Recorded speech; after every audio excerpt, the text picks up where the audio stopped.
I ended up calling a competitor because I try to have good relationships with my competition. I was like, hey, I didn't mean to throw you under the bus, but this person may be giving you a phone call. This is the scenario. And he's like, oh no, I was there a year ago. Like when the guys were pouring the concrete and she was bad mouthing them, saying how she was hiring me to come in and fix their F-ups. And I'm going, oh dear. He's like, yeah, you dodged a bullet on that one. Welcome to the OUTWORKEM podcast. I'm here with Jeremy Muir from Garage Force of Snohomish County. Jeremy, welcome to the show.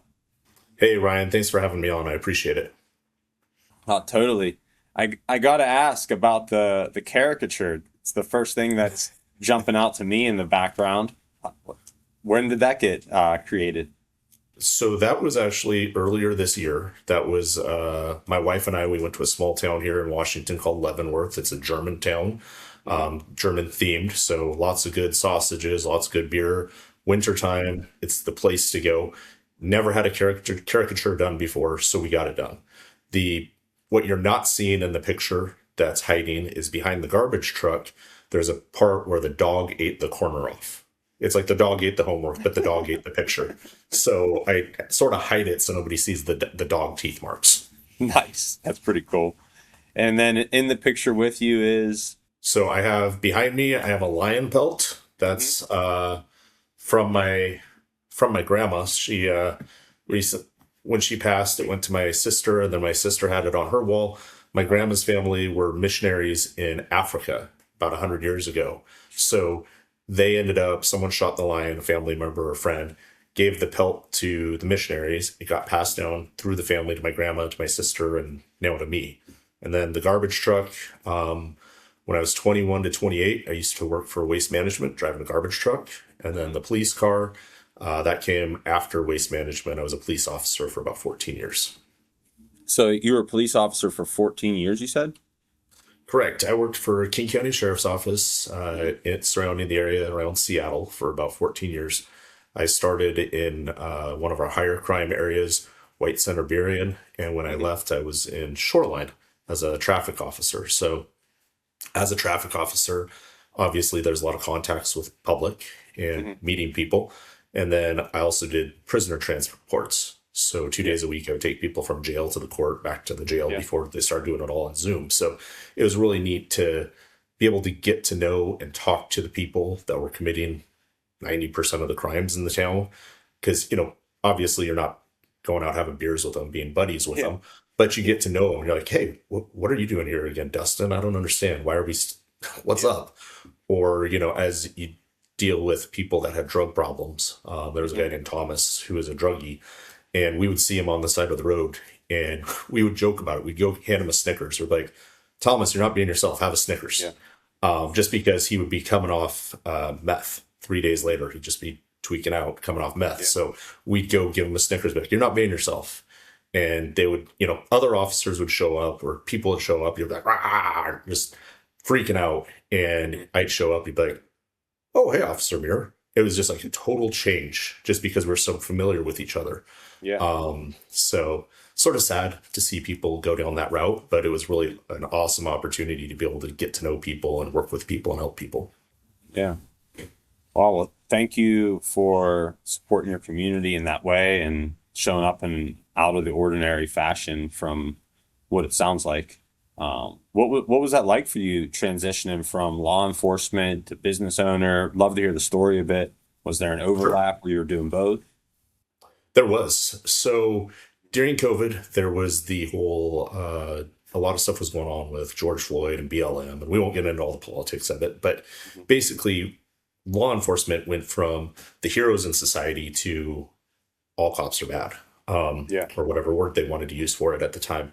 So as I was a police officer, my daughter wouldn't tell people that I was a police officer because she got so much pressure at school that she was like, Dad, I just tell people you're a garbage man, or I just tell people you're doing this or that. So and then when I met my wife, she would be concerned about what's going on at work, or am I going to make it home? So as COVID was happening, we had a lot of downtime as police officers. We're sitting in the patrol cars, watching YouTube videos, doing a lot of online training. but not be doing proactive policing like I was used to. There was no going out doing traffic stops because we couldn't. We were told to stand by until something big came out for safety issues. So I started doing a lot of research on YouTube, found, had a friend who was a mental health professional who told me that I should look into starting my own business and go the franchise route. Met Yeah. with a franchise coach and ended up doing the aptitude test. What do you think you'd be best at? I wanted to have a career where I was starting and going and being able to help people. So leaving them better than when I met them. So I started looking at garage. I was like, it'd be cool to have a company that has, garage, does stuff with garages, creates man caves. How do we get to that point? So then I was like, this is cool. So I started looking at all the different garage companies. And there was a bunch of them that I looked at. I looked at, Hello Garage. I looked at Garage Giant. They're a cabinet. I guess I didn't look at them. They're a cabinet guy. But I looked at the different ones and I was like, what's involved with these? And then I found Garage Force. And Garage Force had I know you're going to think it sounds silly, but it's very masculine colors and advertising. It's like Garage Force. And I was like, this seems pretty cool. The advertising got me. And then Yeah. I went back east. I met with the people back in La Crosse, Wisconsin. I was like, I feel like these are people that I could get to know and I could work with. Just good, down to earth, solid people. Yeah. So that's how I made the transition. When I ended up leaving law enforcement in February of 2022, I started my garage parcel education in September of 21. Okay. I was the first one on the West Coast.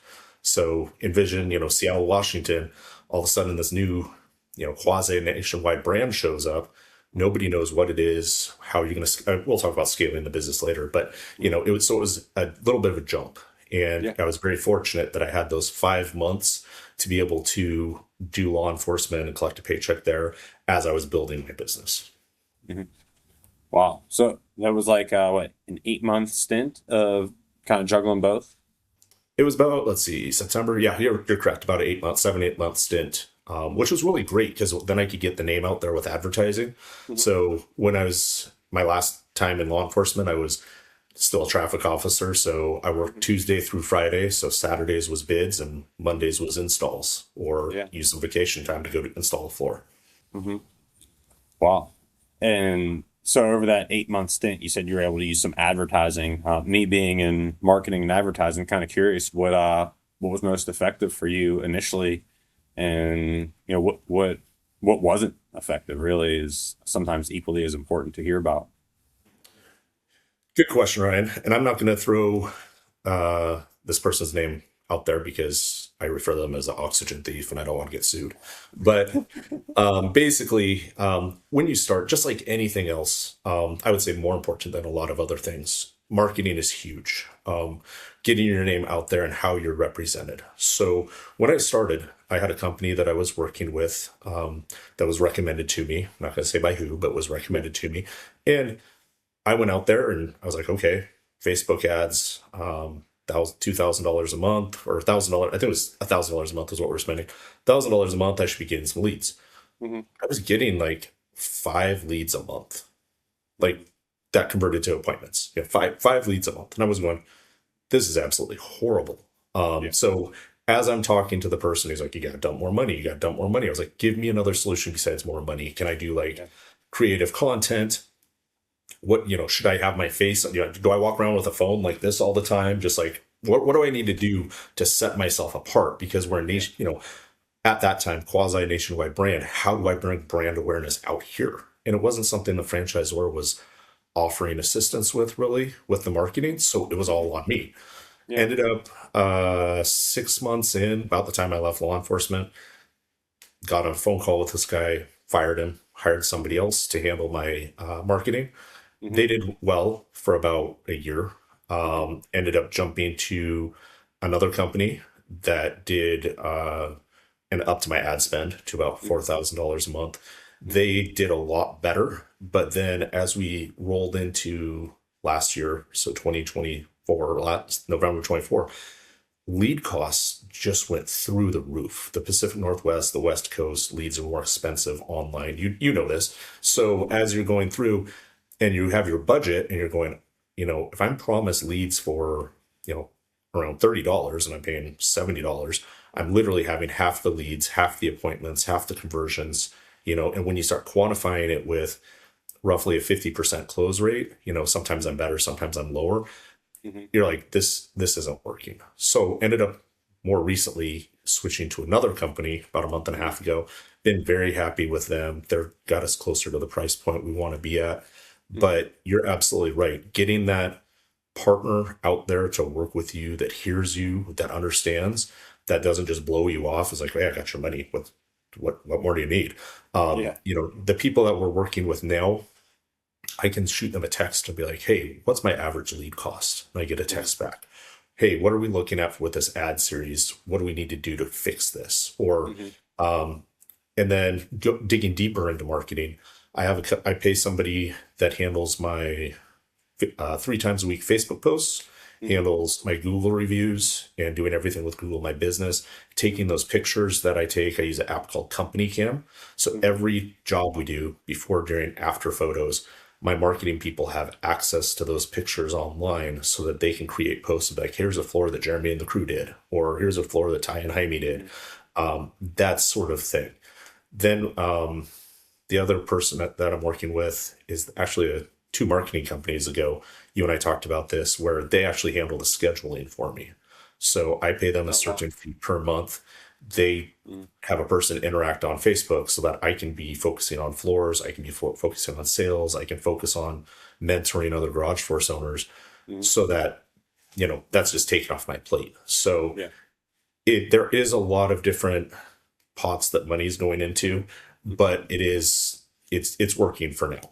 So you have one company, it sounds like, who does appointment setting. Is that what you would kind of say? Are they doing Correct. anything other than that?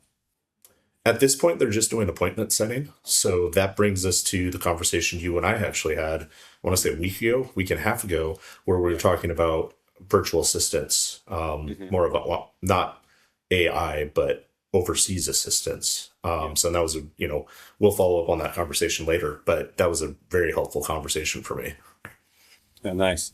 I'm glad you got some value out of that with the VAs.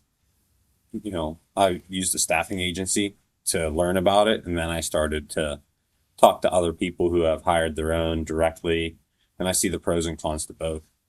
Um, as far as the 5 leads per month that you were getting when you were unhappy, and then you kind of made the transition, were there any times where you were doing your own marketing, or was it out the gate you kind of just hired people based on the recommendations or research you were doing? So out the gate, I ended up hiring somebody. Hmm. I could have done it myself. I probably could do it myself. I know there's Hmm. locations that handle it themselves. I Hmm. actually have an ad that's I've been running for the last 5 years on Facebook, that I just it's a constant, like $100 a month or something, and it's Yeah. just like the same ad that rotates and rotates and rotates. I'll change the picture out, but it still gets a lot of traction. So it's not with the I it's one of those things where I've sort of worked with the model of, I can bring a certain amount of value to what I do, Hmm. but it's better to pay a professional than, be a master of one than not a master of none. Yeah, makes sense. And right now, this time of year, is this a busy time of year for you? Is it slow? What's this time of year usually like for your business? So for most construction slows down in the winter. So Hmm. this has been a time of reevaluation for me. Hmm. Going through, where can we cut in the budget? What do we need? What do we not need? And it's where you really start looking at, you're tightening the belt already. So you're like, okay, what needs to disappear? So over the last 4 weeks, I want to say I've cut approximately $900 out of the budget. Hmm. And then you start digging and you do more research. You're like, okay, what am I paying for rent, where the location I'm at, or what am I paying for business insurance? And as you have the time to sit, you're figuring out, you're still hustling with doing Hmm. estimates and managing a crew and everything else, going out and doing floors. But for reference, during the heavy season, we're between 20 to 22 floors a month. Right Nice. now, we're about 8 to 10 floors a month. So 50%, under 50% of what we would typically be at. So again, it's a good time to start looking at best practices, policies, and procedures, and then playing with new technologies or different tools to make your flooring more efficient. So, do we want to use a scraper to scrape a chip floor?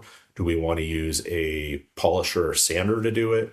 Mhm. What's the most efficient way? So now is a great time to be studying about efficiency and seeing how we can Little move R and forward. D. Absolutely. Yeah, nice. And I mean, you alluded to being interested in like building man caves and stuff like that. What are your favorite projects to work on right now? And also, have you had any projects that you got to work on that really surprised you how much you enjoyed it? The projects I enjoy, and this is going to sound cheesy, so Mhm. bear with me.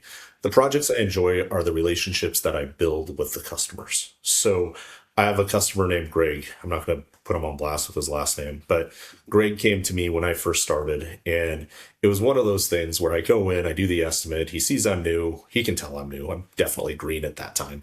And he's like, well, I don't want to do it for this price. I'll do it for this price. And I'm like, it's one of those things where you think of South Park.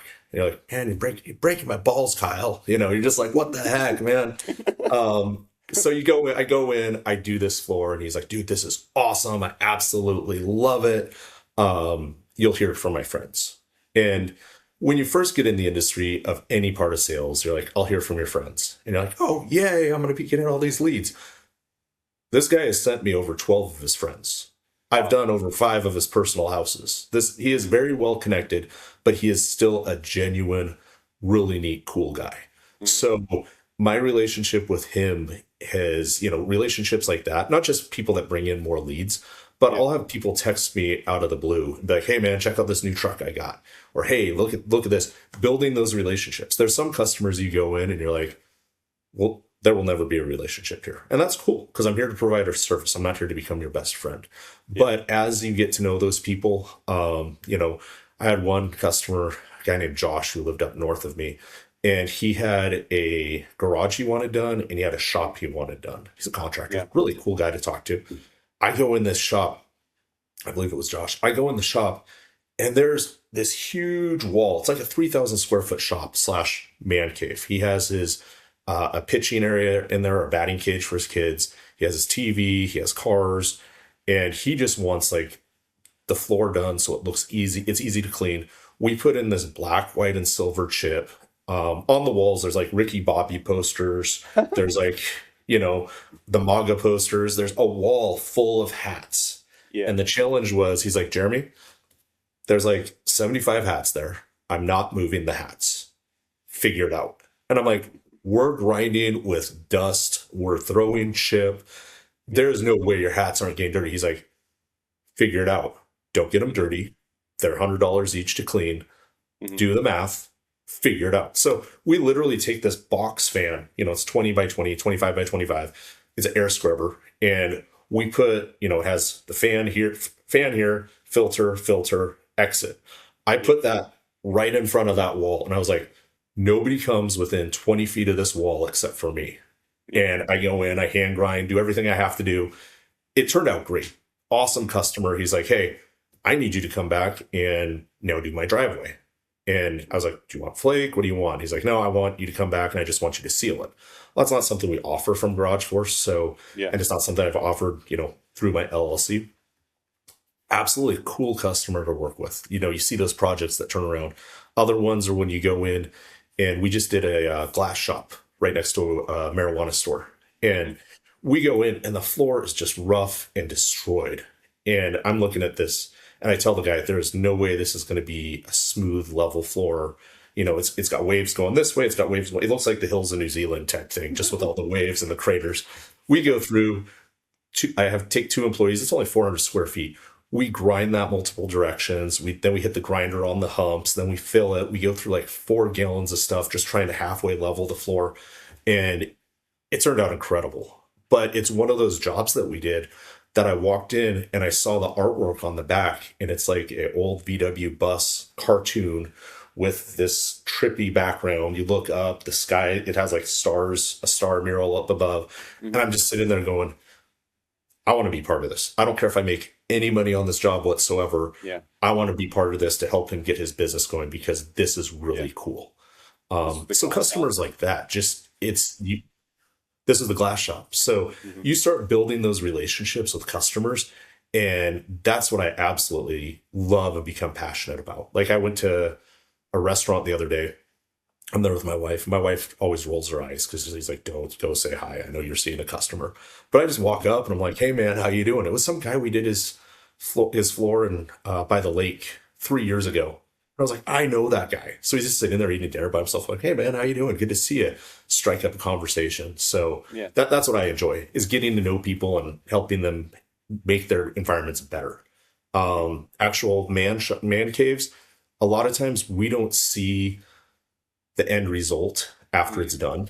Greg sends me pictures of his cars or motorcycles or snowmobiles parked on the floor so I can use those for marketing. He's like, dude, here's Yeah. some more. He just feeds them to me, which is awesome. Hmm. But a lot of times we don't get to see that. Yeah. I am partnering with a paint company right now so we can offer more. We do cabinets, we do store wall, we do floors, we don't do paint.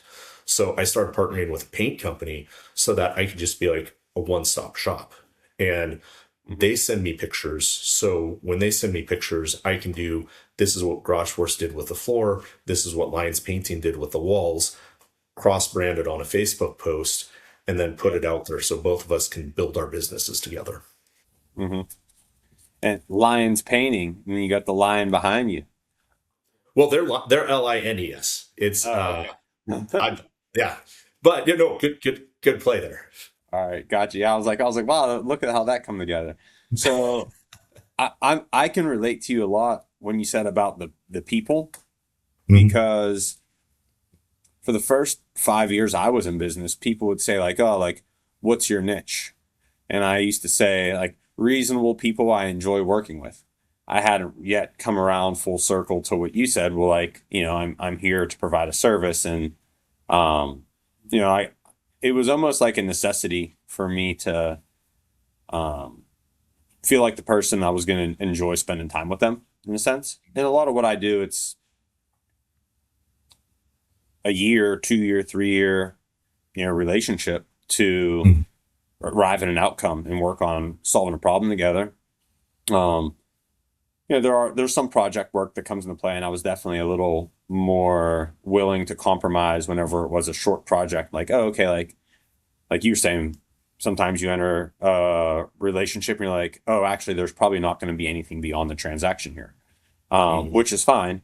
And those types of relationships or those types of leads that would come in, I would always want to, like, hey, let's start with a small project, see how we work together. And I would kind of say that, rather than, you know, not, and I'd say like we might be able to work on a reoccurring basis together, but I think it'd be great for you to get to know me and our service a lot better, and me the same about your business, to see if I can help you reach your goal. Because at that time, I wasn't, like 5 years ago, not as much systems oriented. It was a lot more custom work. And rather than having some templates for people who really didn't want to be as involved and not as available for me to connect with and problem solve together. So I get it. Having relationships from business for me is huge, and makes it way more inspiring to achieve a goal together whenever there is something uh, relatable between us, or even if the only relatable thing is our passion for business and to achieve the goal, that can be great. But whenever it's, you know, constantly like a negative vibe, I'm like, oh, like I actually don't want to be involved at all. Like, I think I'm hearing like, it's almost like I gotta get that away from me type vibe, if the energy is Mhm. just negative or pessimistic overall in general, and kind of mopey. So I hear you. No, I totally get that. One of my funny story. So had this customer wanted us to come in and do some patio work for her, and I go in and it's just that whole negative vibe. Like, Hmm. well, when the concrete guys did this, I gotta tell you, they did horrible work. And I'm going, okay, and just constantly bad mouthing them. And Yeah. nice house, affluent neighborhood, very nice person. Hmm. Um, but I go through and I'm like, okay, so this is how we're gonna do this, this, this. I'm walking through it with her, and then I hear like the father and son fighting in the house. And I'm like, okay, that's not my problem. That's fine. You guys deal with that. And then Hmm. she's like, well, what do you think it's going to cost? And I give her a number, and she goes, "Oh, that's way too high." And I go, "Well, we're not for everybody. I appreciate it. Mhm. I'll get you an estimate within a couple days." Mhm. Fast forward a couple days, my dad dies. So obviously, Man.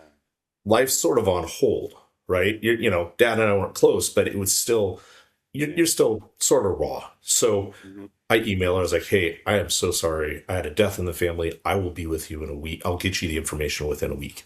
Mhm. I'm literally going down to my dad's house to comfort my mom. Mhm. And I get this, my phone's blowing up, and it's this lady. And Yeah. she's like, "Why haven't you given me an estimate? Why haven't you?" And I'm like, "Hey, I'm sorry. I don't think we're going to be a good fit. Mhm. I've let you know this is going on." And instead of doing in the industry what's called a FU bid, you've heard of these, where you just like Yeah. super inflate the price. And if they decide they want to work with you, great. You'll put up with their silliness for that price. I don't do that. I do Yeah. as you do, where it's like, I really don't feel like we're going to be a good fit here. And then you just explain it to customers, give them a little bit of closure, never Yeah. being a jerk about it, but just like, "Hey, Mhm. I let you know my dad had passed. Unfortunately, I'm not going to be able to help you. I understand you'd like to work with us, but I just don't have, there's some boundaries that have been crossed. And Mhm. I really wish the best for you." I ended up calling a competitor because I try to have good relationships with my competition. I was like, "Hey, Mhm. I didn't mean to throw you under the bus, but this person may be giving you a phone call. This is the scenario." And he's like, "Oh no, I was there a year ago. Like when the guys were pouring the concrete, and she was bad mouthing them, saying how she was hiring me to come in and fix their F ups." And I'm going, "Oh, oh dear." He's like, "Yeah, you dodged a bullet on that one." And I'm going, so communication to me with customers and then Mhm. competitors. Mhm. If I knew I have a competitor in the area, and the customer was like, "Yeah, so and so with so and so didn't show up.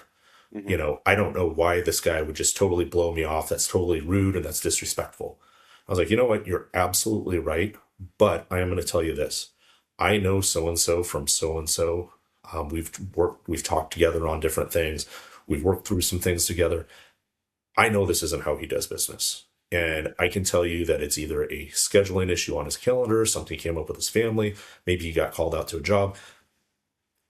Again, I'm not telling you to buy from him because I'd love Mhm. to earn your business, but I'm never going to badmouth him. And I'm going to tell you right now that, so I've found that, you go in, you start badmouthing your competition. Lots of Mhm. people do it. Doesn't do any good. Yeah. Just go in, be transparent, be like, "Oh, yeah, I'm sorry that didn't work out for you." Or, "Hey, who are you working with? Look, I can tell you the differences, but I'm never going to say, well, don't go with this because of that. Yeah. This is what we offer, and this is how I can help you." Yeah. That's I can relate. Yeah, it doesn't feel great for me to give the FU bids. Kind of just like to shoot it straight, let them know Mhm. what's up. And I've had people come around and say, "Oh, actually, you know what? I'm sorry. I've been going through XYZ, and that's out of ordinary." And in which case, it's like, "Oh, I'm glad I brought it up. I'm glad I didn't go with the FU bid." And then also, I feel like if I reflect on my life, most of the really meaningful relationships I have are ones that had to make it through something, or we needed to navigate a disagreement. And on the other side of that, we both got to reflect and see how we navigated conflict together. Were we respectful, and now we're like, "Oh wow, actually we can be friends. Like, yeah, this is awesome." And I mean, I look all the way back to, I mean, it's like even childhood that was the case. Like some of my best friends were people I got in the fight with at the park one day, Yep. and then on the other side of it, we're like, "Oh, actually, you're kind of cool." Yeah. Um, Yep. so Absolutely. it's funny how those life lessons sometimes don't change from what it was like growing up. Um, and going back into the different types of jobs and stuff, I asked about like what your favorite um, types of projects were in your world. Getting ready for your podcast, I looked into the garage force and kind of your industry a little bit, and um, but you brought up something, um, polyurea versus epoxy flooring, and the differences between those, and um, do you offer both? What's your take on all that stuff? So I'll give you a quick story. Um, Garage Force came about in 2014. Mm-hmm. Or I'm sorry. Yes, they did come about in 2014. 2000, and I hope I'm, this is my translation of it, so please take it for what it's worth. My understanding is 2009-ish, a guy named Patrick Ilfrey worked for a company called Citadel. He modified polyurea that was used on Navy ships to be utilized in garage floor applications for a one-day installation process. Worked for a company called Citadel. Put a patent on it and patented the one-day floor coating system.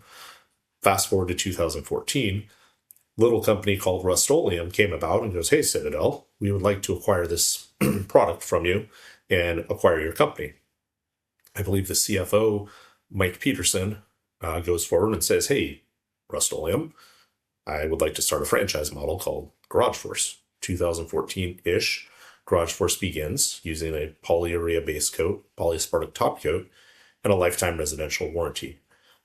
Fast forward to 2025, well, 2024, they create their own new product called Cyclospartic, which is a modified polyurea that instead of bonding at the molecular level, no, say this 5 times fast, molecular level at 2 points, it bonds at 8 points to the concrete. And so it holds down up to 9 pounds of pressure instead of the typical 3.2 pounds in the previous product we were using. So we're getting a better product, and the top coat is 3 times more abrasive resistant than anything else on the market. So we all now offer a transferable, one-time transferable lifetime residential warranty. So when I explain to the customers the value in that is I cover the warranty until I win the lottery and I'm not doing this any longer. And then Yeah. someone from another garage force comes and takes care of it. Corporate pays us for materials. I'm responsible for labor. If another location comes and services it for them because I'm no longer in business, then garage force will pay them for labor and materials. But going back to your question, and I'm sorry, I rabbit trailed, but the difference between polyurea and epoxy, epoxy is a plastic-based material. Polyurea is a petroleum-based material. Epoxy yellows. Polyurea has potential to yellow, but it doesn't typically yellow. Um, Polyurea bonds better to the concrete than an epoxy does. And when it gets cold, epoxy, like plastic, snaps and cracks. Polyurea doesn't snap or crack. It flexes, it bends. So when it's warm, when it's cold, it flexes and bends. They will tell you that, I love the stuff. I've used epoxy, I've used polyurea. I love our product. The base coat, it used to be when we would go out and do floors. So in the Pacific Northwest right now, we're floating about 40 some degrees right now. We put a floor down yesterday, 40-degree weather, big 1,200 square foot floor. And we're thinking we're going to be here till 10 o'clock tonight, just me and two guys. That stuff cured within an hour and a half so that we could get back on it and scrape the floor. The previous product we were using, we would have been sitting in the truck for over 4 hours waiting for it to cure. So this stuff has revolutionized the industry for us with time to get the amount of downtime we have, and then the adhesion with the chip sticking better to it. And I apologize. The process for us, I should have said this first. Process for us is mechanically prepping a floor. So if we're going in and we're doing your floor, it's either going to be with a shot blaster, which is envision a sandblaster with metal pellets, shooting metal pellets in the ground and bring it back up to hit a concrete surface profile, or a rigid, concrete. What am I thinking for? A grade or a groove of a 3 to 5. A grinder can typically get you to about a 2. So we're going to go through, mechanically prep the floor. As someone's using the shot blaster or grinder, someone else is taking a hand grinder around the edges. Someone else will be going through, cutting out the cracks, filling them with a 2-part, letting it cure and grinding it smooth. We don't just go through with like a fast patch or a putty and just scrape over it, because if we do that, that's going to fail. It doesn't bond to the concrete or anything. So then we apply our base coat. We put down 1 pound of chip per 5 square feet. So in a 400 square foot garage, we're bringing in 80 pounds of chip to throw it down. And then we back roll it. We take a roller and we roll across the chip, just like gently smooth glide across there smoothly, pushing it down, and then we let it cure for an hour to an hour and a half. Come back, scrape it 3 different directions, vacuum it, apply top coat, polyaspartic top coat, and then we just ask the customers to stay off of it for 24 hours for walking, 48 hours for driving. Realistically, they could be on there in 12 hours for walking and 24 hours for driving, but then you have to deal with Murphy's Law. If you tell someone 12 hours, they're going to be back on there in 2 hours, being like, oh, this is really cool. I lost a pair of shoes. I don't have shoes on anymore. So they're going, so we give a little bit more time for it, just for Murphy's Law. But, that's sort of the difference between the two. Typically, when you're running an epoxy, you're going to be looking at a longer cure time. You're going to be same amount of working time, but longer working time and then getting back in on it. So we don't do the fancy metallic floors or what I call the waterfall looking floors or the natural swirls and everything, just because, for us, it's one day to prep the floor and base coat it, then coming in and putting your self-leveling epoxy down, or if you're using a self-leveling polyurea, and then coming back in, 3 days later, sanding it, and then putting a top coat on it. I joke with everybody about this. People I know have heard this 1,000 times. I have the Henry Ford model. Henry Ford said, if you want a Model T, you can have it in any color you want as long as it's black. I tell my customers you can have a floor in any color you want it as long as it's chip. That's just all there is to it. I don't do anything else except for chip floors. Yeah. And is that all Garage Forces? They only do chip floors? No, so Garage Force actually has, I want to say, about 6 different systems that we can use. Oh, actually, we do grind and seals about once or twice a year. A grind and seal, grind the floor, put 2 layers of polyaspartic top coat down, and then that's it. You don't fill any cracks. You don't grind anything out groove wise. The other systems we have is what's called a Medici, where they would take, you put a base coat, and then you take roller, and the roller has it's a 9-inch roller, but it has 2 separate heads on it. So this would be one color, this would be another color. You put it into the tray, roll it into a tray with a divider down the middle with 2 different colors, and then you do M and W this way, and then you come back and you do like little hash lines with it, and then you let that cure, and then you do a top coat. We have the metallic system, which is the super When you fancy. say we, you mean Garage Force. You just do chip floor. Like right Correct. now, Yeah, Garage Force offers those. Okay, Garage Force. I just want to make Yeah, clear. I'm sorry. Yeah, so Garage Force as a whole. And you're super knowledgeable about all this because you have a role with corporate as well with Garage Force. I do. I do have a role with corporate. So when I came out here about 2.5 years ago, Mike, the CEO, offered me a position as the West Coast regional representative. So what my job is to do is I reach out to the 13 other Garage Force locations. I host a weekly Zoom, and then they call me up and they're like, hey, Jeremy, how do you think I should handle this? Admittedly, there is a heck of a lot of questions I get asked that are way above my pay grade. So I do a lot of triage. Like, hey, you want to talk to Tim? You want to talk to Mike? You want to talk to Aaron, Roger, Matt, whomever? But my job is to shoot them in the right direction. My other job is to, if they're not getting an answer from corporate for whatever reason, people get busy, to sort of do follow up and be like, hey, is there a reason why this person didn't get an email back about this? Or, hey, someone's been asking for this for a while. So it's trying to build that bridge because admittedly, people get into franchises or get into a new business model and they don't understand, what their rights are.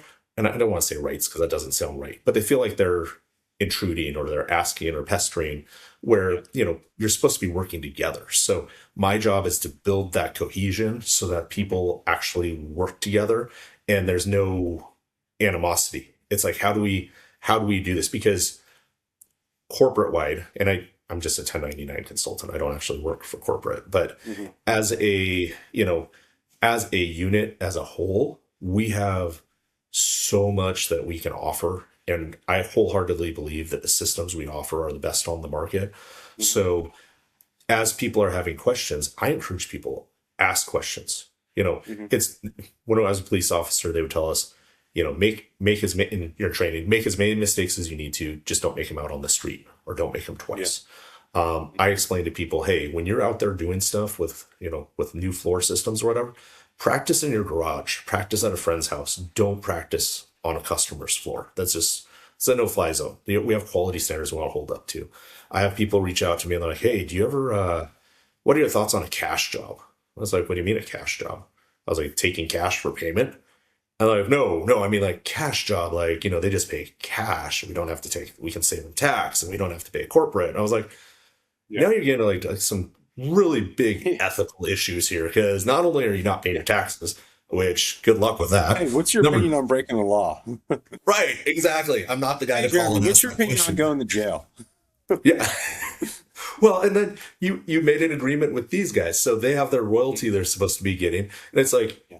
you ordered so many thousands of dollars in material, and you only turned in an invoice for this amount. Like something's not at you're gonna get caught. So Yeah. the other thing is the quality issue. So let's say you go and you hypothetically they go do a cash job for somebody, and they're like the person calls up and they're like, "Hey, there's an issue with my floor," because these people are newer. They don't know.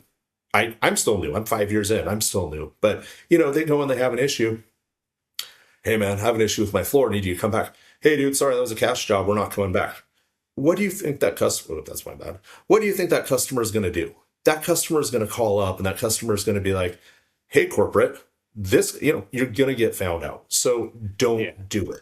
And it's integrity. Like they made an agreement with, Garage Force. That's from everyone's different, but from where I see it, it's really clear cut. Are you keeping your word or you're not? Did you sign Yep. on this and did you agree to this? So Exactly. I completely get where you're at, and I mean everyone's where they're at on their journey. So I'm really glad to know you're there for those business owners to help them navigate this and look at it from a different perspective, and um, you know you're mentoring them in a sense, and people I, feeling comfortable enough to even ask you those questions is a sign that you're a really great communicator and you're gonna, you know, you know, you're approachable. They're even willing to come to you with this gray area stuff is a testament to probably how you're leading these calls and the way you're letting them know they can communicate with you. yeah, when I first started, with Garage Force, I was admittedly sort of on an island, being the only Garage Force on the West Coast. And I didn't have those people to call and to reach out to. I can reach out to corporate, but, again, you don't know what you don't know. So you're like, do I want to call them and bother them every 5 minutes? So I've been through those frustrations those people have had. And when I went to corporate, or when I got asked to do this role, I said, hey, Mhm. I want to look at this as a role from my experience with the sheriff's office. Like, okay, here's deputies, here's sergeants, here's captains, chiefs, blah, blah, blah.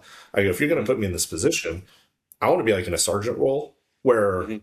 I answer questions. I don't have any authority over these guys. Sergeants do. Yeah. I don't have any authority over these guys, but I want to be the one who's like a buffer. So Mhm. when they're calling up and they're like, I'm upset about blah, blah, blah, blah, blah, I could be a sounding board. I can say what happened, how I dealt with it, how I can assist Mhm. them, but I don't have to call corporate and be like, John Smith said this about you. That's not my Yeah. place. It's, hey, Mhm. somebody reached out, they were concerned about this. How can we fix this problem? And then get Yeah. an answer to fix it. Or, getting a phone call from them. Hey, have you heard any scuttlebutt about this? Yeah, I've heard scuttlebutt about XYZ, but I'm not going to throw someone's name out there because my job is to make sure that there's that trust level, right? Mhm. And if you don't have that trust level, and I'm very transparent about it, my job is to support people. And that's Mhm. what I do is I support people. Yeah. I like that. I got a few questions for the listeners. One would be, actually I gotta start off here before I forget. You gotta coach me up on what scuttlebutt is. I've never heard this scuttlebutt. If you know the origin of scuttlebutt, what it means, like I mean I'm pumped up. I don't come across new lingo often, but scuttlebutt's new for me. Scuttlebutt in my mind, I don't know the exact definition. I'm not going to chat GPT it, but Oh, my understanding is like the background noise or what okay. the squabbling is going on in the background. Kind of the chatter. Exactly. Would I be using it correctly if when you were at that house and quoting a job, did you hear scuttlebutt in the background? You said you heard an argument. could I use scuttlebutt in that way? Was there scuttlebutt? Yes, in yeah, the you can use. I suppose you could use it in that scenario. It'd be a little bit of a Absolutely. reach. That might be a reach. That would be a reach. I think it'd be more in it. You needed to have a little bit more connection with the Is it people that almost are like being affected.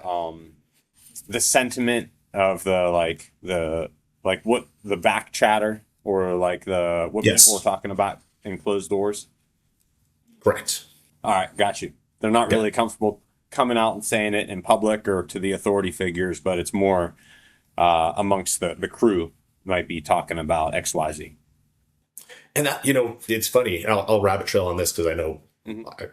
I rabbit trail all the time. But That's you're good. absolutely right. There is so much stuff with life, politics, personal stuff, everything. People are so comfortable having those backroom conversations where Mm-hmm. they're not going to go to the police officer and say, I disagree with this. They're not going to go to their pastor and say, I don't agree with how you did this.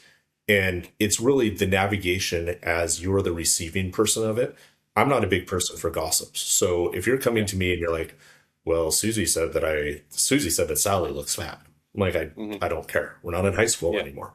Mm-hmm. But if you come to me with a legitimate concern that I can help you with, Yeah. sure. But, sometimes it's just holding people's hand and assisting them through a crisis. Other times you can like actually be more than just an emotional support person and Yeah. impact them in a positive way. Mm-hmm. Yeah, I get it. Like even when you talked about if someone comes to me, so and so's fat, like this isn't the same, but when people come to me and say, hey, like I need to tell you something, but you can't tell anyone. I'll basically say like I can't promise you anything. Like basically don't tell me then. But if you're Yep. okay, you know me, and for some reason you coming to me to share this, if you trust me in my judgment, go ahead and share. I'm not going to share it inappropriately, but no promises that this doesn't leave here. Um, but you know, if you're coming to me and you respect my judgment in that way, we're good to go. Um, Yep. so, and then what about so the next question I wanted to ask for the listeners, I had to go down the rabbit trail with you here. You're But good. You're good. what about what's it look like for someone to work with you specifically? So, I stumble across one of your ads. I, start looking for help with a garage and, I come to your website or I give you a call. What should someone expect, for that process? What's it look like? So, as bad as it sounds, it's going to sort of be a day-to-day thing. So, Mm-hmm. we have those systems in place where if somebody clicks on a Facebook ad or they fill out a form, they're going to get a call from one of our what we call Ashleys, someone with the marketing team to help get them scheduled. Unfortunately, the Ashleys are not fully apprised to everything. So Mm-hmm. sometimes a customer calls up like, how much is it a square foot? Like, what am I looking at for a floor? And these people have genuine interest. They're asking qualifying questions because they're interested and they're not looking to be like, I want the cheapest deal, but they're looking at it as, I don't want to waste his time or my time having him come out and provide me with something for me to get my socks knocked off and just be like, whoa, what the heck? So in situations like that, the Ashleys will respond something like, hey, we don't have that information in front of us. Can we have can Jeremy give you a call? They'll set a phone appointment. I'll call up. I'll talk to, let's say, Mary. Hey, Mary, Jeremy with Garage Force. How can I help you? Hey, I'd like an estimate for my garage. Perfect. What area are you in? I'm not asking what area are you in because I'm like, oh, I'm going to charge you more if you live in this nicer neighborhood. I don't do that. I have equal pricing. I go in, I want to know because first thing I want to do is I want to know, are you in my territory because we're in a franchise model, or are you in somebody else's area? And if you're in someone else's area and I've given you a rough estimate on the floor, their numbers could be different because their Yeah. operations costs could be different than mine. And that's not fair to them as the customer. That's not fair to the other person in that other territory. Mm-hmm. If they end up scheduling an estimate, what I do, I come out and I let people know I'm the owner. My job is not to sell you a floor today. My job is to educate you on what we do. Mm-hmm. So when I walk in, I look and I go, hey, Mary, thanks for having me over today. Looks like you have a home gym over here. Looks like your husband has a collector's car over here. help me understand what we're doing here. Are we making this garage worthy of a car? Are we doing a home gym? What are you thinking? Mhm. And then I get their vision for what they want to be doing. After I do that, I go through and I start looking around like, do you need painting? You know, please reach out to my friends at Adam and Kit with Lions. I'll provide their information. And then I just show them what we do. I explain the process. I explain the value of what we do, why we do it the way we do it. And then I explain our industry leading warranty so that they can know what's going on there. Um, Yeah. After that, I set the appointments. I don't have somebody else set the installation dates. And then after I do that, we go in, we do the install. Yeah, makes sense. Okay. And then like right now, how far out are you booked? Like if someone wants to work with you, like seems to be the slower time of year where you said it's more 8 to 10 jobs rather than like 20, 22 jobs per month. Mhm. What's it look like turnaround time from when I talk to you, when you can get me on the schedule if I was to say the pricing and everything worked? So it's funny you asked that. We actually had a guy reach out and he's like, "Hey, I'm closing on the 23rd, which we're recording this on the 23rd, and I'm going to go visit him in 5 hours to see if we can, make it work for him because he wants to move in on the 2nd. So if it Okay. works out, we'll go install the day after Christmas, so in 3 days. Nice. Um, you know, Looking at the calendar, you guys can't see it to my left. We do have availability within a week. Mhm.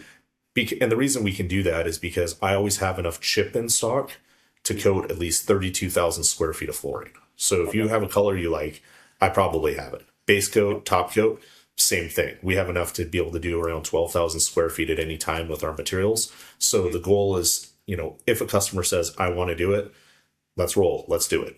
And if I Yeah. don't have the staffing to do it, one of my employees is actually visiting PA right now. So as he's out there on vacation, guess who's jumping on that floor with my other employee? Well, that's this Yeah. guy. Yeah.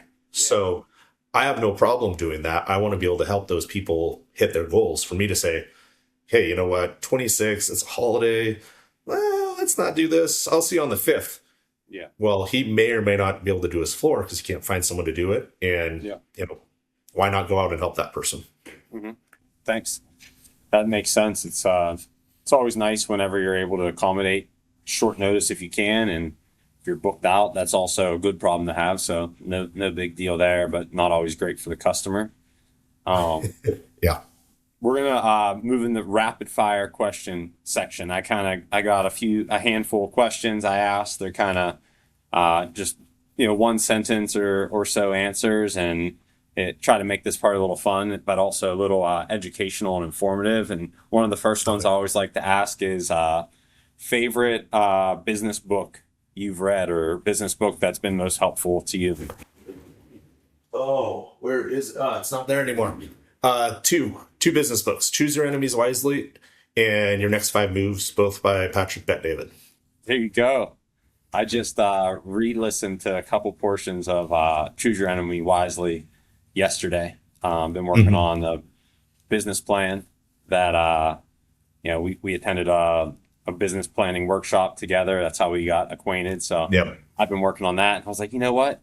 I need to re-listen to this section to kind of get a little bit more emotion and little bit more frame to give an answer that's worthy of a year's attention. So Yep. love Absolutely. love, and I read the other one too. Your next five moves. So I'm right there with you. What about best piece of advice or most remarkable piece of advice you received from a mentor or someone whenever you started your journey as a business owner? Good friend of mine named John. He likes to always say, "It all works out." So, and I'm going to go farther than a sentence on this one. As when I was a cop, I'd unlocked my computer and I had the Joker from one of the Batman movies saying, "It's all part of the plan." You know that line. So it is what it is. It's all part of the plan. It all works out. I like it all works out because everything works out for a reason. And when you look back 5 years from now, is this really a big deal? Hmm. Probably not. Yeah, I like that. Like that for sure. Um, what about favorite um, personal development book? Boy, that has been a while. Or speaker Probably or thought leader? I would go with I does this sound cheesy, probably PBD, Patrick Bet Okay. David. Um, Yeah. I enjoy his content. Enjoy the positivity of it. I love laughing at Adam because he says silly things, and Vinny is just down to earth. So that's my favorite podcast to listen to every day. I do need to get a personal development book though. Actually, no, you know what? No, actually, let me back up.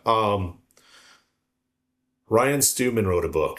Um, I don't remember the name of it.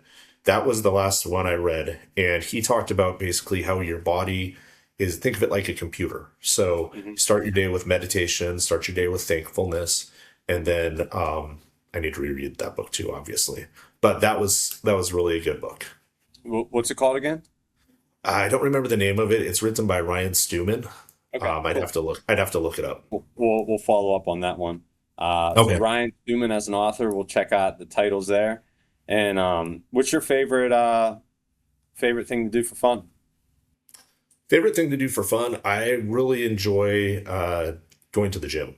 My wife and I actually met at the gym, and she is a amazing physical specimen. I'm not in the shape I should be right now. Just work stuff, right? So Yeah. she's always in the gym, and it's nice to be able to just put headphones on and just focus on doing something for yourself Hmm. and getting yourself in a better place. I feel like if you can't take care of yourself personally, Hmm. why would anybody look to you for advice on anything else? Yeah. I know that sounds shallow and horrible, so maybe cut that, but Yeah. I mean, kind of I don't know how long it's been a saying, but you got to put your own oxygen mask on first. Like they give yeah, that tutorial every time you get on an airplane. Hey, in case of an emergency, put your own oxygen mask on first before you help someone else because you can't help someone else unless you're breathing, for the most part. So I get it, and I'm right there with you.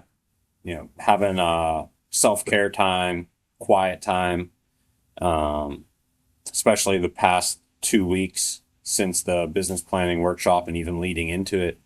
I was taking in a lot of information, and I've been like a couple times like out of habit, like, oh, all right, let me read this book or let me listen to this audible or and I'm like, oh wait, actually more going into my brain right now is probably not what's going to be helpful. I probably need that quiet time. It happened yesterday morning, like you're saying, start your day with meditation. I found, we traveled, acclimate to the time difference. I was like, all right, well let me just get started with work. And I'm like, I sat down and I was like, you know what? I don't think I'm doing as great of a job if I don't sit down and take some breaths and take care of myself a little bit. So I'm with you there.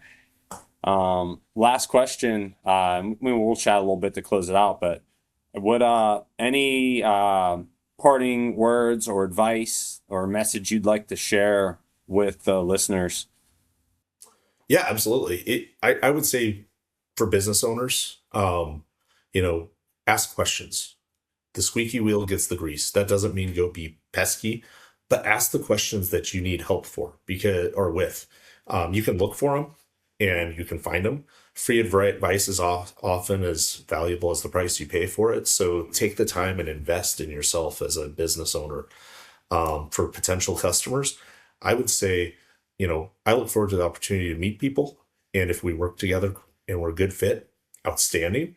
If we don't, I wish you the best of luck. And, I tell customers, if you don't go with me, it's totally fine. I'll see you at Starbucks. I'll see you at the restaurant. Like, hey man, how you doing? There's no reason to have an adversarial role just because something doesn't work out. Yeah, that makes sense.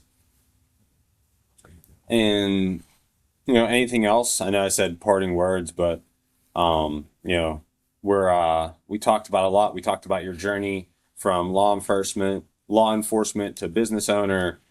We talked about the different types of options out there and the journey of how the products you work with came to be and the problems they solved along the way, kind of innovating at each step to make it better and easier to work with, and also a better outcome for the customer. We got to touch on some books, some personal development, some story. Um, yeah, I kind of want to just give you, if you have any questions for me or anything you wanted to uh, ask me about it, I'm here for you as well as we close things out. I guess the question I would have for you is, as you are with your specialty being marketing, and I know we've talked about this offline, we'll talk about it more offline. What is Yeah. the today, as of right now, what is the as people are getting into business, what is the first step that they take as they get into marketing, as they're looking at different marketing agencies or different Hmm. marketing specialists? What set Two questions. Question one, what do you look for? Question two, what sets you apart with your business to be able to help them better than others? So first question, what do I look for? I look for defining a goal that we can both be excited about. And if the goal they want to define is not something I can be excited about, I kind of let them know why. And sometimes that turns into us setting a new goal together. And other times it points back to that I'm not a good fit. And, I let them know, with that goal in mind, I recommend you talk to this person or contact this competitor. And other times, whenever we have that conversation and we actually decide to set a new goal together, it's really inspiring. And then I think the second question you asked was more around what makes me unique or makes me a little different. Is that correct? Correct. Okay. So the answer to the first question is I look for being able to set a goal together and not just a goal, a smart goal, strategic, measurable, actionable, timely. All those things, if we can get that done in the beginning, it's a big green flag to feel like the relationship and um, the outcomes that we're going to be able to work towards will actually arrive at. What makes me different or our business? So I have a team of four. My wife and I work together, and I feel like one thing we do really well to ensure success for our clients, but also have a good customer service in place is we all have areas of excellence and expertise, and we make sure that we let our customers know that. So similar, like when you said the Ashleys that answer the phone, if they answer the phone and they don't have the answer, they need to get them in touch with you. Similarly for our organization, at the beginning, I wore all the hats and I had all the answers, and now it actually feels quite nice and like I'm providing a better service by saying, you know what, actually I don't have the detailed answer to that. This is our SOP we have in place, but let me get you in touch with Jana, my wife. Let me get you in touch with someone else on our team that will dive further into detail if that's not the answer you're looking for. And sometimes people are like, oh no, like actually the answer you gave me is great. I don't need to get more in the weeds than that. And other times people are like, oh wow, actually, yeah, that'd be great. I'd love to hear more about that because we're paying you to do, let's just say, X number of posts per month for us. We might want to help out a little more and have you do that, but also post a little more on our own. And when we do it, we don't want to just be winging it and learning as we go. We'd want to be able to kind of fall in line with the strategies that y'all have and stuff like that. So I feel like we meet people where they're at with setting a goal. If it's not a good fit for us, we'll let them know. If it's, hey, we want to work together with you on a project rather than just jumping straight into an ongoing relationship, we let you know. And I feel like that's pretty unique and probably something that is possible because we're more of an intimate team and we don't just take on every project that comes through the door. So, follow up question to you, sort of one of my famous rabbit trails. As you guys are working together, you guys are married, Mm-hmm. you have the company together. How is it when how hard is it? I know it's not something that happens. How hard is it for you to have 5 o'clock, 6 o'clock, 7 o'clock hit, and you're like, okay, I got to take this hat off and I got to go into timeout, family, wife mode. How hard is that for you as a couple? Who do you guys both define and be like, this is the time we stop and we focus on each other, or do you have that time, and how do you regulate that? Great question. It varies. I'd say during during certain seasons of life, it is like at the end of the day. And during other seasons of life, it's more we'll take an hour and a half lunch break and, have that be a quality time or connection. Like right now I'm on the East Coast. We have a lot of clients on the West Coast. So that can require late working hours sometimes if I want to schedule a meeting. And so I like routine, I like regiment, but my routines, I need to have them move into different time slots of the day. And I'd say, my routines find different time slots, and then also quality time for my wife and I will kind of dance around. Sometimes our quality time ends up being like, hey, we're gonna have a really big day tomorrow. Like, let's go on a hike together in the morning and connect. And I joke around, and I have a rock on the mountain that we go to, and I say, hey, do you want to go to massage rocks? And it's not just like, hey, do you want to go work out? Do you want to do this? Like, hey, let's walk up to the top of the mountain and you sit on this rock, and I'm gonna massage your shoulders and your neck, and just give you some care and some love while we're up there. And that usually brings about like a really good energy for us to, feel like we're doing something we enjoy. It's good for us. And then also, we're fitting it in a different time of day than the end of the day. Mm-hmm. For me personally,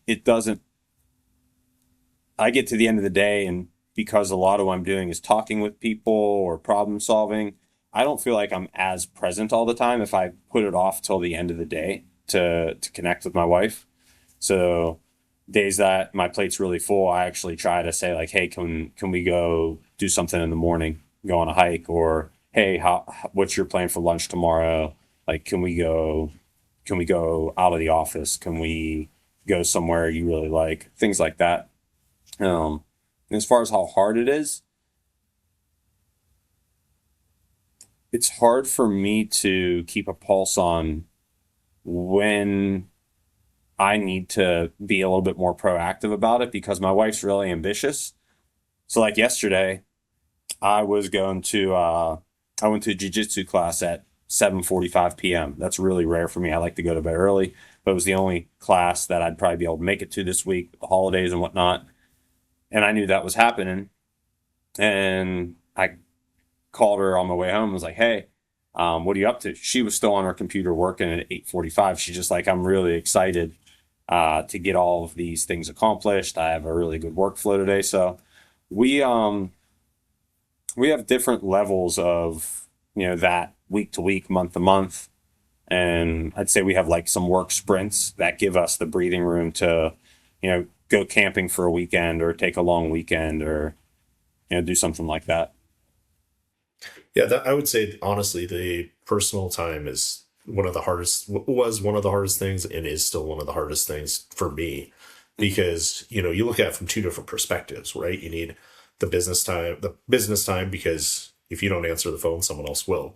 But at the flip side, it's like, okay, people have to understand that you have that personal life, then you have to invest in your family. So, Yeah. my wife's in a totally different industry, but we've ended up setting like, okay, Wednesday night from this time to this time is Mm-hmm.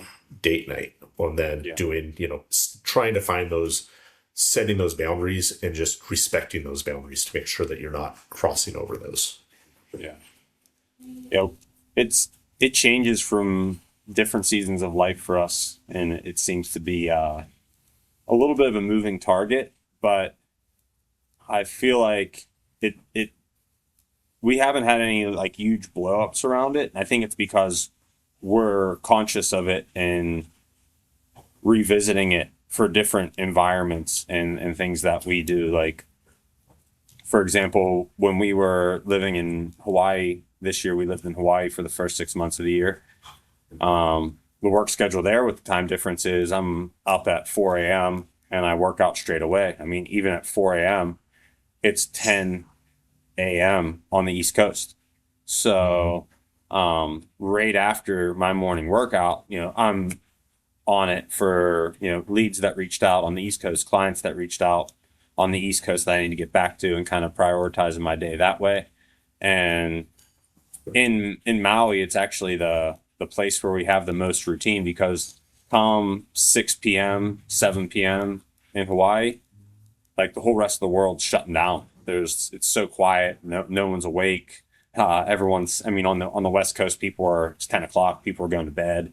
And on the East Coast, it's 2 in the morning. So when we were in Hawaii, we had very regimented, like, oh yeah, they call it Maui midnight, come 8 o'clock. Everyone's like, oh, it's time to go to bed. Because we're all getting up pretty early, especially if you have your own business and you're doing business on the mainland, stuff like that.